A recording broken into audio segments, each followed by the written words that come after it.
Bro, Scott Pilgrim Takes Off was amazing, but it wasn't really what everybody was expecting. So I don't think it's a crazy thing to say that in 2023, with animated shows like Jujutsu Kaisen, Invincible, and Fiona and Cake giving us some of the best animated content of the year, an animated series based on a movie from 2010 that was a commercial flop, that was based on a comic book series from almost 2 decades ago being one of the best pieces of media released in the last couple years, might come off as a shocker to some people. But Netflix's highly anticipated anime Scott Pilgrim Takes Off has arguably become one of the best additions to the Scott Pilgrim franchise, with an almost overwhelmingly positive review from not only critics but also longtime fans. But I did say almost, because over the last couple weeks, a community of Scott Pilgrim fans have took to social media to call out not only Netflix, but also the original creator Brian O'Malley for not giving a faithful adaptation of the Scott Pilgrim story in this new anime, with many of them calling this new show bait and switch trash as well as a woke remake. And it begs the question, are they right? Did the Scott Pilgrim fanbase get hit with the good old Netflix bait and switch? And is this just a woke reimagining of a story that fans have already come to love so much? I forbid you from dating her, Scott Pilgrim!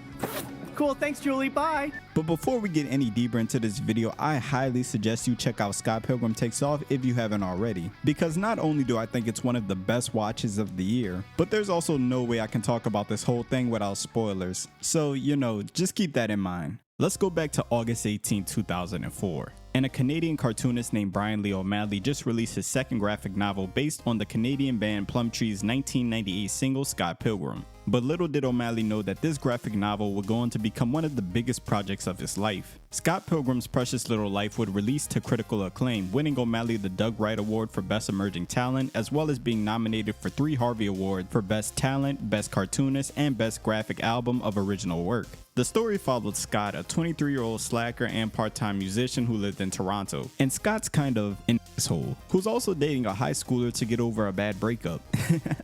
No, I promise, the story's better than what it sounds. Scott eventually starts a romance with an American delivery girl named Ramona Flowers, but soon discovers that Ramona possesses superpowers, and in order to be with her, Scott must defeat her 7 superpowered evil exes. And from 2004 to 2010, Brian Lee O'Malley would publish 6 volumes of the Scott Pilgrim graphic novels, getting a bigger and bigger critical reception with each new edition, while simultaneously growing a diehard fan base. And for many younger readers, myself included, Scott Pilgrim was the first Western comic book series that introduced them into the world of comics, with popular media outlets like IGN going on to say, "Whether or not Brian Lee O'Malley can replicate the same level of success with his next project is unknown, but the impact of this landmark series will reverberate through the comic book world for years to come. In an industry that has been struggling to bring in a younger audience for years, it's inspiring to see a book like Scott Pilgrim prove that it isn't as impossible a task as most publishers think." But after 6 years of Scott Pilgrim releases, Brian O'Malley had finally wrapped up his critically acclaimed series, which left many fans of the graphic novels worried about if this was the last time they would ever see the world of Scott Pilgrim. So you could just imagine the smile on every Scott Pilgrim fan's face when a live-action movie picked up by Universal Pictures to adapt the Scott Pilgrim story was announced. The film, directed by Edgar Wright, who at the time was making a name for himself by directing heart-filled, fast-paced, and satire genre films, seemed like the only right choice to give this film the correct adaptation that it needed. And still to this day, many fans of the graphic novels view this film as an almost perfect adaptation, despite not being able to adapt every aspect of the graphic novels due to the movie's runtime, and the challenges that come with going from a comic book to live-action format. What this movie was able to accomplish for the Scott Pilgrim fanbase was massive. For one, it was filled with so many video game references that truly gave it that Scott Pilgrim feel. Not to mention the costume and stage design made visuals in the movie look like they were ripped straight out of the graphic novels. And Michael Cera and Mary Winstead's performances as Scott and Ramona were top tier, as well as the whole cast, to be honest. And it's really undeniable how good this movie was, as reviewers and fans both loved it. Unfortunately though, it would be a commercial flop at the box office.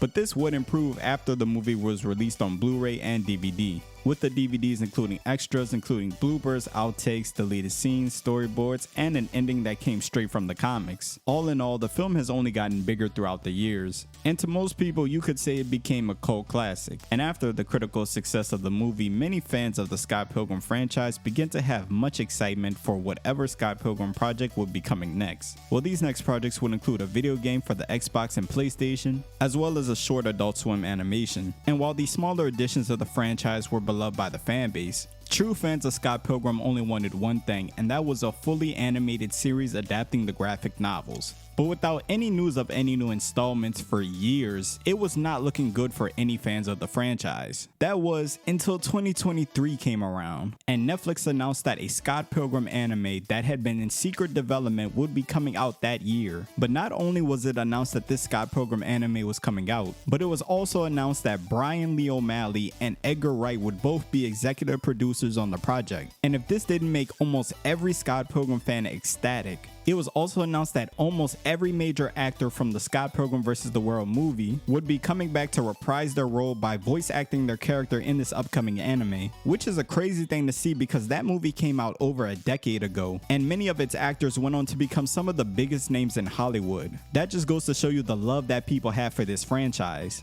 And it's safe to say that fans were ecstatic at the idea that they would finally, after years and years of begging and pleading, they would finally get a chance to see an animated Scott Pilgrim show. So when November 17 came around, fans of the Scott Pilgrim movie and fans of the Scott Pilgrim comic books rushed to Netflix to watch this show. And they were met with what looked like it was going to be a perfect adaptation of the comic books. The art style and colors of the show were making it seem as if the comics were being brought to life. The camera angles felt as if you were watching an actual video game. And like I mentioned before, the voice actors that came back to reprise their role in the anime made this truly feel like a full circle moment for all Scott Pilgrim fans. And just as the first episode was beginning to end, and fans were getting ready to enjoy this new adaptation of the Scott Pilgrim story, the episode took a complete turn and killed off Scott, the main character. Now, I'm not going to lie to you, if you were on the internet when this show first aired, it was complete madness. Fans of Scott Pilgrim were going crazy, calling out Netflix, calling out Brian O'Malley, because this in every sense of the word was a bait and switch, something that Netflix has been accused of doing to fan bases more than once. Because this Scott Pilgrim anime was marketed as an adaptation of the story that the fan base had already come to love so much, and built off the hype that diehard fans had for the original source material for months, while dropping trailer after trailer promoting this project, without ever communicating to the fan base that this would be a reimagining or even just a heads up that this wouldn't be a faithful adaptation. And it was only after the project was released that the producers would actually give a statement surrounding the bait and switch.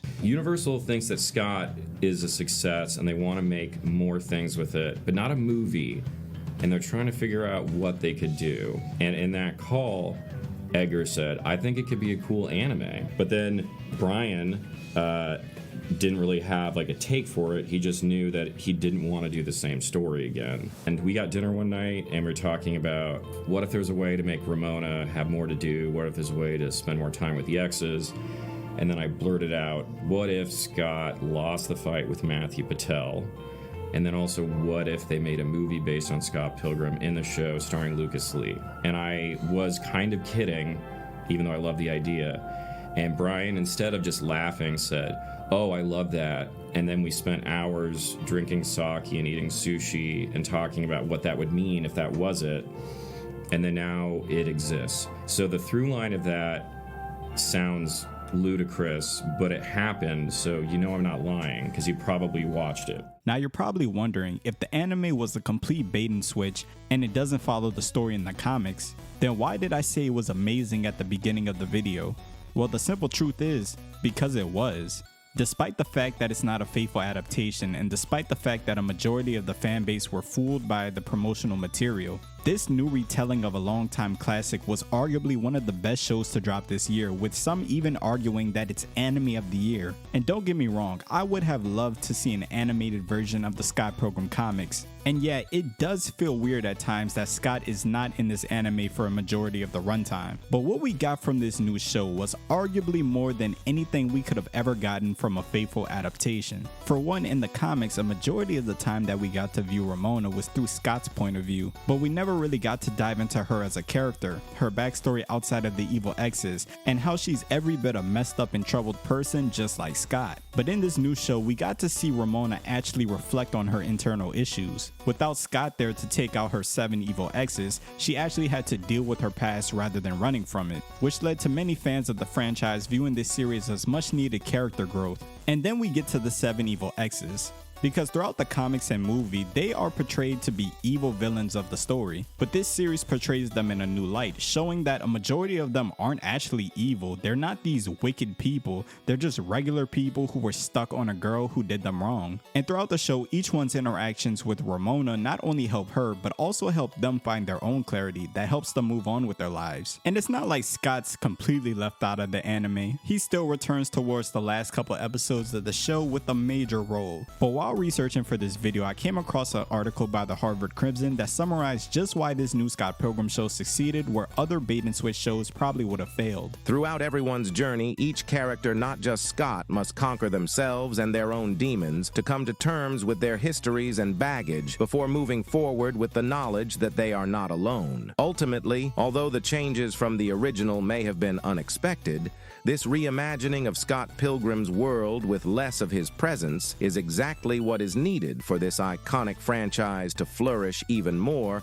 than it already has. But like I said before, this is truly one of the best shows I've seen all year, and whether you're a Scott Pilgrim fan or you've never heard of Scott Pilgrim before, I highly suggest you give it a watch as it's something that everyone can get into. But if you made it to the end of the video, I appreciate you taking the time out your day. Please hit the like button, subscribe to the channel, and hit that noti bell to be notified when I upload my next video. Oh, and follow me on my new TikTok account where I talk about everything new in animation, from anime all the way to YouTube web series. And until then, it's been your boy CornXV, and I'm off this. Up in this 10 years old, turn on bus master like cold. Pull up in Rovers, it's over. Bitch, I'm cheese sauce, this cold. Llama, it can't want no hoes. Bottle, it can't let me pour. High as fun, just like a flow. Wanna glow, let me show you.